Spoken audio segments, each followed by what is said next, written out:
All right, my friends, welcome back to Anti-War Radio on Chaos Radio 95.9 in Austin, Texas. I'm your host, Scott Horton, and our first guest today is Isabel McDonald. She's the communications director at FAIR, that's Fairness and Accuracy in Reporting.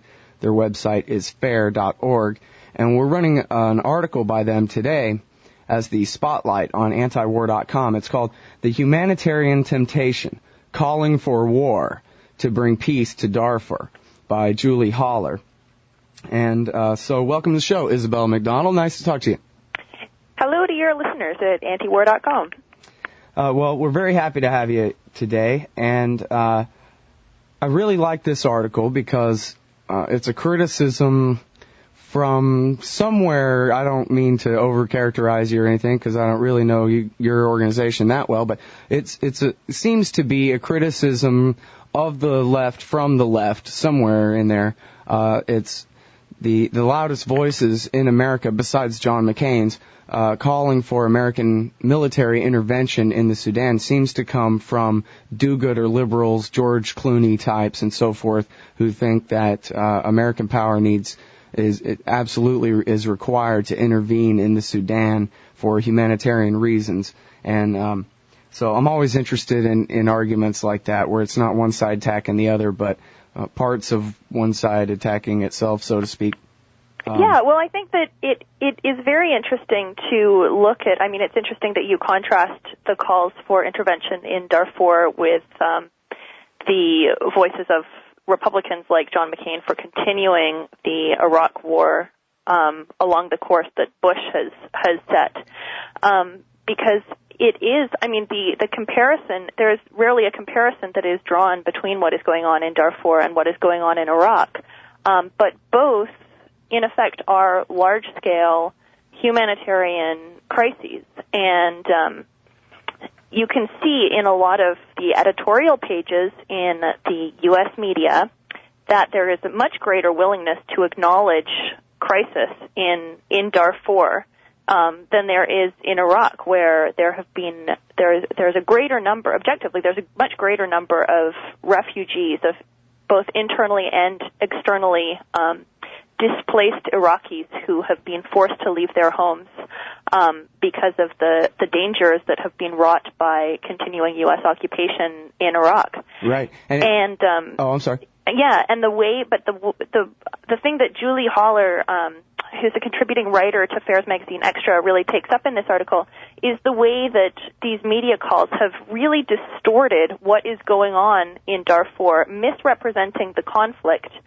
in a way that could potentially, if these calls are do result in an intervention, or surely they're having some effect, because we're seeing political leaders talk about it increasingly in terms of like George Bush and other political leaders calling for some kind of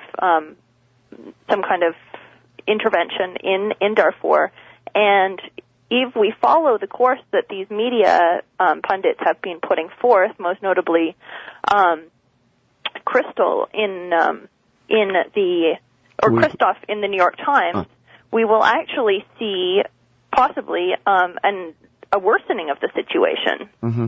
All right, now, before we get through some of those distortions of the nature of the conflict, because I think, that's all very important and worth going over. But first of all, I wanted to settle on that point for a minute about the idea that America, which caused the greatest humanitarian crisis on earth right now in Iraq, is supposed to solve the crisis in Darfur, is a bit ironic. And I wanted to kind of further elaborate on that point with pointing to the news from just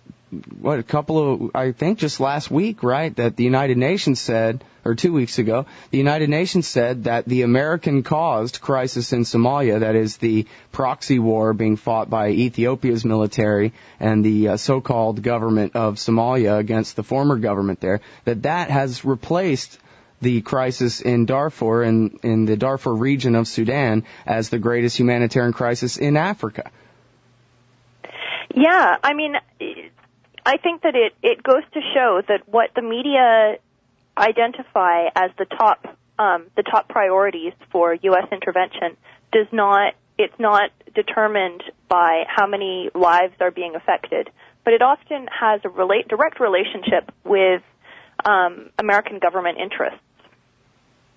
Right. Now, see, that's a very important point. In fact, my understanding is that there's not too much oil in western Sudan, in the Darfur region, but really the oil is in the south, where the old civil war that's now at peace between the Arabs and the Christian and animist black Africans in the south of the country, that's really where the oil land is. But it does seem like there's some imperialists just looking to get a foothold in there somewhere at this point. Yeah, well, as Julie pointed out in this article, there are over 6 billion barrels and possibly more in proven oil reserves in Sudan. So I think it's quite correct that you note that. And there's Sudan oil in Somalia too. Pardon me? And there's oil in Somalia as well. Yeah, and there is oil in Somalia as well. And both Somalia and Sudan were identified as strategic points in the Bush war on terror. Right, so and we can even identify, too, the way that they try to scaremonger about China making deals with the Sudanese and developing those oil resources instead of us. We can tell that their attention is on that issue. Yeah, absolutely. Absolutely. And what we rarely see in the media discussion is the question of whether the United States has a right to the resources of other countries. Now, wouldn't that be interesting to have that debate, huh? It would be very interesting. And I think that one would find that there was a difference in what the American public thought about that matter, about whether tax dollars that could be spent on health care should be invested in pursuing oil reserves for American oil companies, or whether it would be better to keep that money for social programs. Yeah. I think that there would probably be a quite different consensus that would be found through if that question was posed directly to the American public than what we see as the guiding assumptions underlying much of the American corporate media commentary. Yeah, I would absolutely agree with that, especially when Adam Smith debunked the idea that it mattered who was in charge of doing the actual pumping 230 years ago. And it really doesn't matter who pumps it. It's a liquid on a world market. It's going to get to market. Doesn't matter who pumps it. Yeah, so basically what we're looking at in the Darfur is a humanitarian crisis. Most aid organizations agree that the scale of the crisis has decreased in terms of the number of people who are dying, particularly from violent attack, has actually declined in the last couple of years.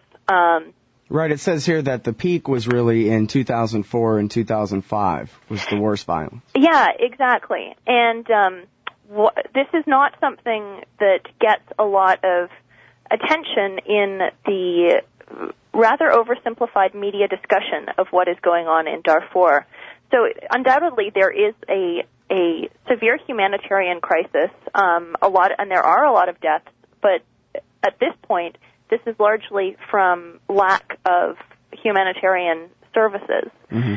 And so what the media, in contrast to that, what we're being fed in the media is this line about how there was a quote in the Columbus Dispatch about how the conflict is basically about rampaging Arab militias slaughtering black non-Arabs.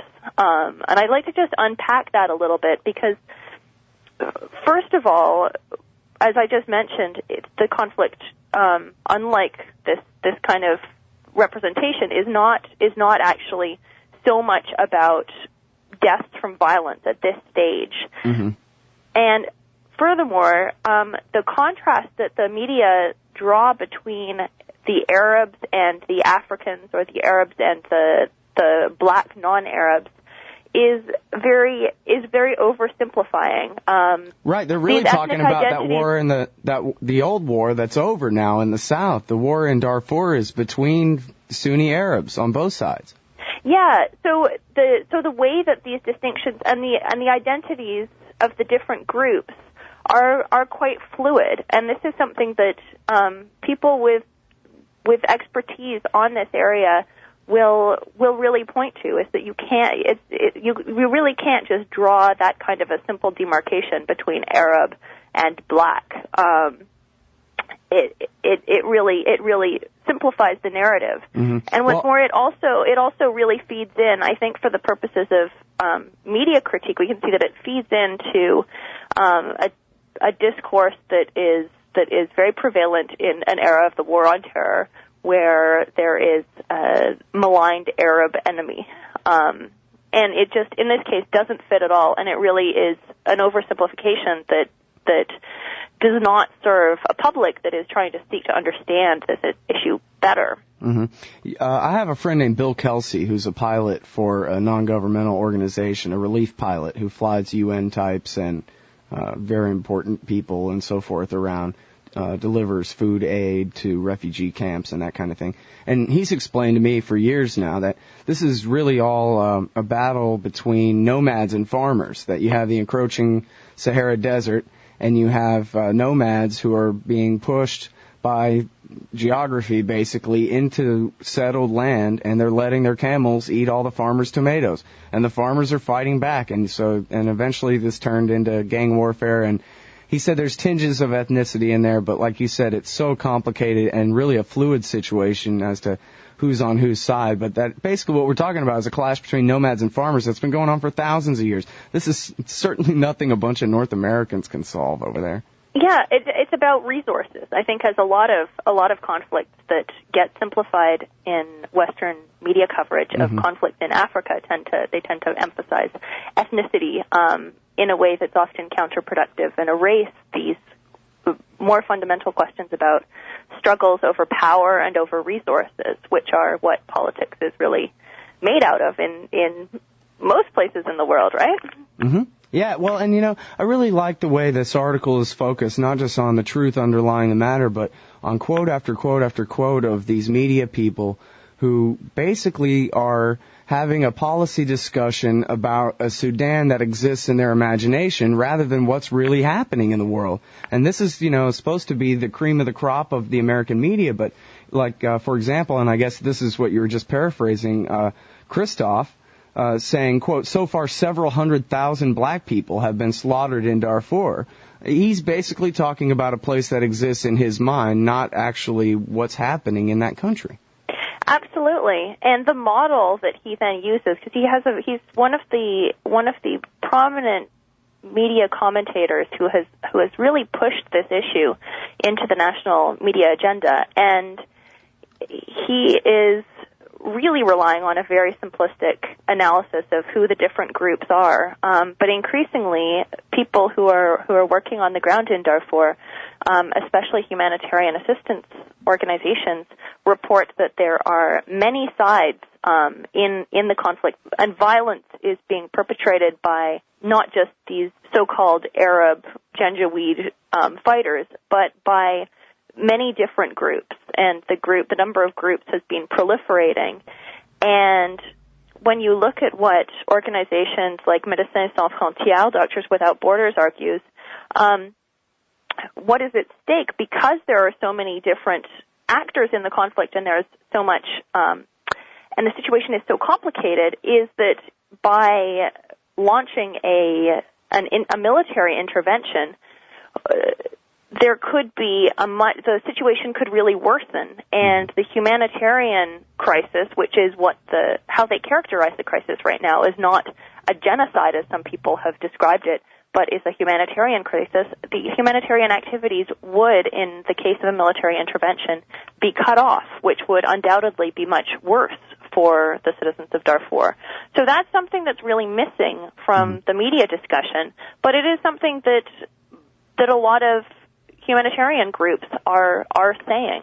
Everybody, I'm talking with Isabel McDonald. She's the communications director from Fairness and Accuracy in Reporting. And something else that's not brought up here, anywhere else except, I guess, in your article, is the fact that we can already see how the failure to put this in realistic terms in the Western debate has already caused problems, where the author here of this article describes a peace deal that was a ceasefire agreement, basically, that almost worked out.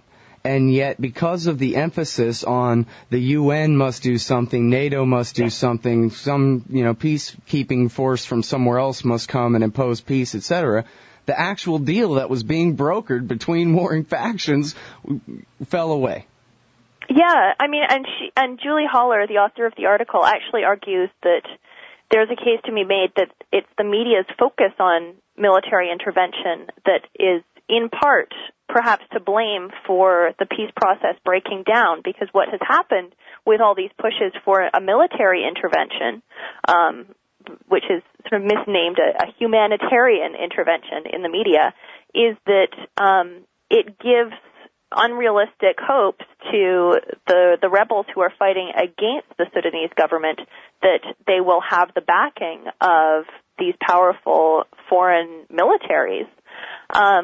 And actually, one of the rebel leaders refused to sign a peace agreement, saying that he wanted a guarantee of implementation, as happened in Bosnia, which in other words means that he wanted an assurance that there would be military intervention to back up his position, and that is obviously a problem if one is looking towards reaching a peace deal. And in normal scenarios, I think one thing that is important that this article brings out is the effect of the framing of what's happening in Darfur as a genocide, because under international law, you would only have military intervention as a last resort, right? You would have an attempt at a peace agreement that precedes the very last resort, which is military intervention. So the theory goes anyway, yeah. But this is something that we've really seen shift over the last several years, and the Kosovo War was very important in setting a precedent for a kind of humanitarian intervention that did not follow that normal procedure. And the definition of what is going on in a crisis zone like Darfur as genocide is extremely instrumental in changing the framework that is used now, isn't that very in international law. So I think that the media culpability is also has to be seen at that level. Right. In putting so forth, hang on now. Let me make sure I understand you now. You're saying when Western powers are trying to justify intervening in somebody else's country, say for example a civil war, like it could be described in Sudan or in Kosovo in the 1990s, Kosovo-Serbia situation, that by calling it genocide, they get to circumvent the normal procedures for at least trying or pretending to try to work out a real peace deal. They get to skip those steps and go right to war by hurling the word genocide around. Exactly. Because the UN Genocide Convention obliges nations that ratify it, which includes the United States, to stand up to genocide. Mm-hmm. Very interesting. And, of course, the so-called peace deal, which I appreciate the fact that you don't count this, because they did sort of pretend in the case of Kosovo to have a peace deal called the Rambouillet Accord that said, Milosevic, you get to let NATO occupy all of your country, including your Capitol building, or we're going to bomb you. And that was the Rambouillet Peace Accord. So I'm glad you don't count that, because it doesn't really count.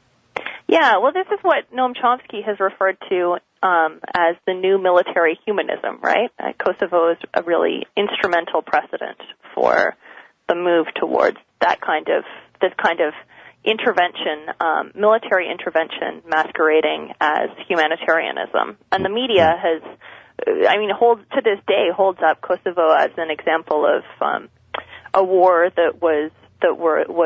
where the U.S. was on the right side. It was a moral war. This is what we hear repeatedly in the media, and it's now being brought into the discussion of possible courses of action in Darfur as a precedent. And in fact, Christoph in the Times has written about how because NATO intervened in Kosovo after white people were killed, in his very simplistic analysis of the role of race in these conflicts, they should now intervene in Darfur to save the black people who have been killed.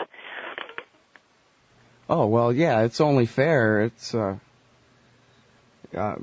again, no question of whether our government has the right to do this. Of course, if one of the states within the Union turned into a bloody tyranny, then the national government of this country is obligated in the Constitution to guarantee a Republican form of government to every state in this Union. And that would certainly, if necessary, would be within their jurisdiction to send in troops to make sure that there's, a bicameral legislature and an independent judiciary and so forth, to guarantee the rights of the people in a state in this Union. But it doesn't say that about the whole world anywhere in there. Yeah.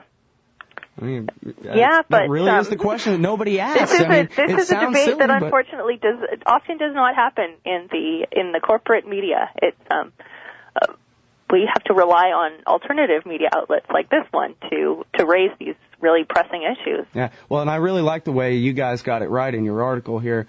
Let me see if I can find the quote paging through here. Somebody bragging that we stopped the genocide in Kosovo after only 10,000 had died, which completely ignored the fact that they told us that hundreds of thousands were dying, and that's why we had to intervene. The 10,000 that wasn't a genocide at all. Those were battle deaths.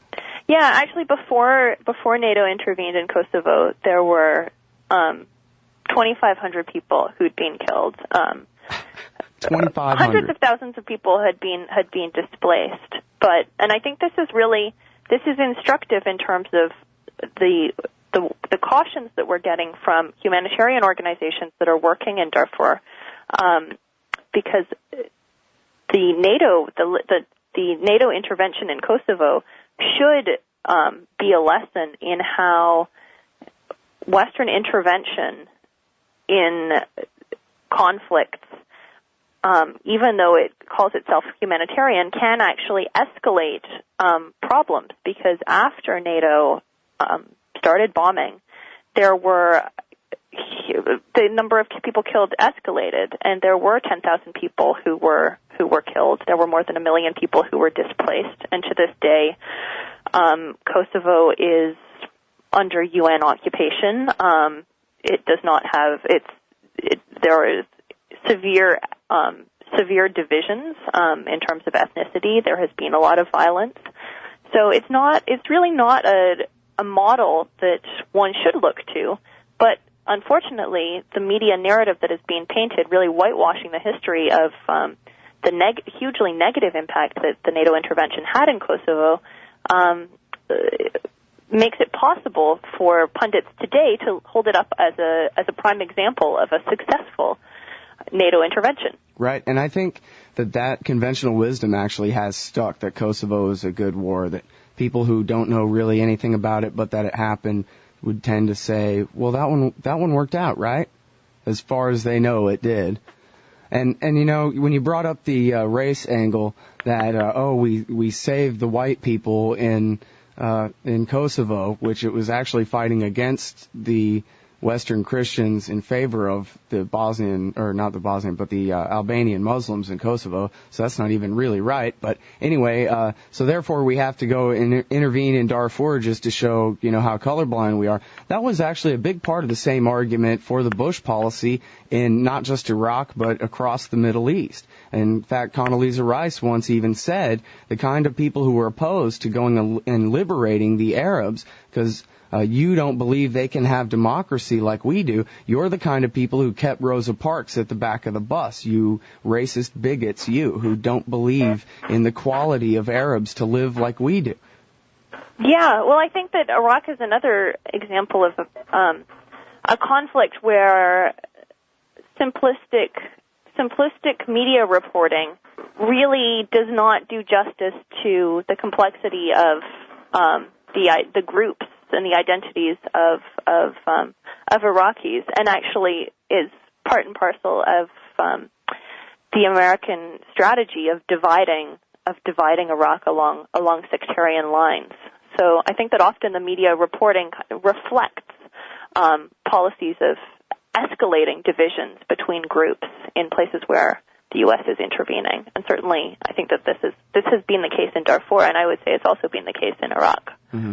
And what's interesting about this, I guess sort of the first point you made, right, or one of the first points you made was that the violence now is actually more from food deprivation and, the upsetting of society and the breakdown of trade and that kind of thing, rather than outright violence, as opposed to, we're talking about the most basic facts of the situation at that point, and yet what we have here is, I guess an economist would say, David Henderson would say, imperfect information. We're supposed to go intervene in a place where really the best we know is what we read from Christoph or Jamie Kirchick over at the New Republic is the best information we have about the situation. And it reminded me of a story I read in the New York Times just a few months ago, where just on basic, never even mind troops and peacekeepers and baby blue helmets and all that kind of thing, but even just food aid. There was a guy who had, in some poor African country, created a business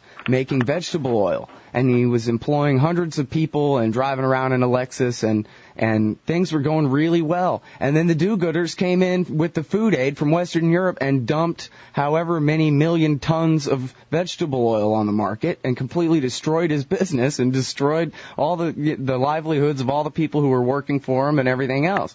And it's that imperfect information, or the lack of local information to even know how to help, even if your intentions have nothing to do with oil, even if your intentions are as big-hearted as they claim. The interventionists can't really know what to do in order to help the people who really need it.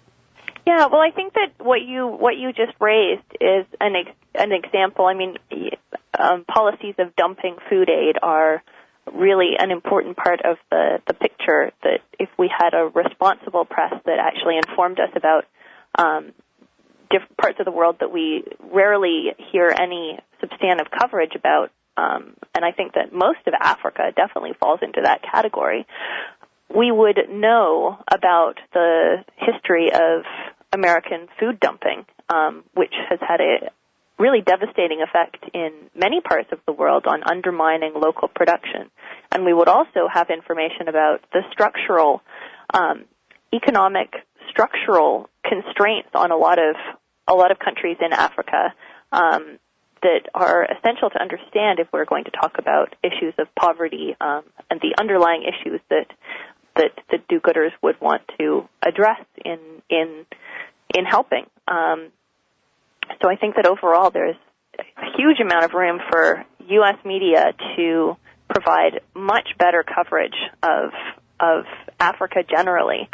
And in the case of Darfur, I think where they could start would be by reporting the conflict not through the prism of a genocide, which humanitarian groups working there claim it is not. There just isn't evidence that is what's going on and that makes sense as the framework, unless you're just ideologically committed to the idea of military intervention. But it shouldn't be the role of the press to precipitate a military intervention that might be counterproductive. The press should be reporting on the facts, and so that would mean reporting it as a humanitarian crisis, which it is, and it would entail a much more accurate depiction of who the various groups who have a stake in this issue are, getting beyond the simplistic dichotomy that has been set up by many American media commentators about how this conflict pits Arabs against blacks, which is, as we've discussed, is not accurate. It really distorts the fluid identities of these different groups, and it completely omits mention of the underlying struggles over resources that are at play.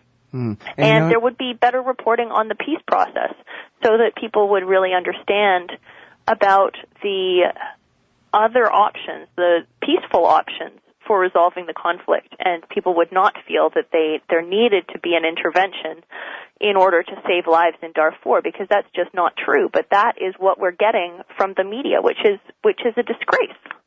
Yeah. Well, it's just like with torture or with, any kind of bureaucracy. They all have their own weight, and they all want an excuse to keep going. We have an African command now. We have to use it for something. And this is something that I would like to see reported more in media when they talk about Darfur and Sudan and Somalia for that matter, is that this policy, by the way, a policy which, and correct me if I'm wrong, the co-front runners over there on the Democratic side, Hillary and Obama, and John McCain, the front runner on the Republican side, all hold in common that something must be done in Darfur. This is exactly what Osama bin Laden wants and, in fact, predicted. And it was a Reuters story back in the summer of 2006 where he said, you know, if you're a true Mujahideen warrior and you love God, well, hey, look out because the Americans are going to Somalia and the Americans are going to Sudan. And God calls you to go there and fight them, etc. And is this really what we want to do, to spread the war on terrorism all the way, to Morocco? I mean, at what point are we going to learn the lesson that Osama bin Laden is trying to bait us into these places as best he can and use them to further his cause at our expense? Well, I think the African Command is also the Bush administration's cause. I think that they're playing to they're sort of working from the same script, the Bush administration and Osama bin Laden. Well, they have and I think that it's the job of the media to really question that, right? Right. Well, and the same thing goes for Iran. You know, there's been Al-Qaeda letters and so forth that have been published where they literally are, the real Al-Qaeda in Pakistan are telling the pretend Al-Qaeda in Iraq, do everything you can to try to foment an American war against Iran. They're next on our hit list, the Shiite mullahs there. So, yeah, you're right. It's just the same story 5 years later, still doing exactly what Osama bin Laden wants us to do. All right. Well, thanks very much. Thank you very much. I was about to say that. All right. Everybody, have it's a Isabel great McDonald. afternoon. She's the communications director at Fairness and Accuracy in Reporting. The article is by Julie Haller. It's the spotlight today on antiwar.com. The humanitarian temptation, calling for war to bring peace to Darfur. Thanks very much for your time. You're welcome. Oh, and yes, your listeners can also, if you're interested in more media analysis of the kind that we heard about today with Julie Haller's great article on Darfur, you can check out the FAIR website at www.fair.org. So www.fair.org, and you can actually sign up to get online articles from our magazine sent to your inbox as soon as they come out, so that you can stay on top of the latest media criticism of American intervention plans. Great. That sounds great. I think I will sign right up for that. That's fair.org. Okay, great. Thanks very much, Isabel. All right. Bye-bye.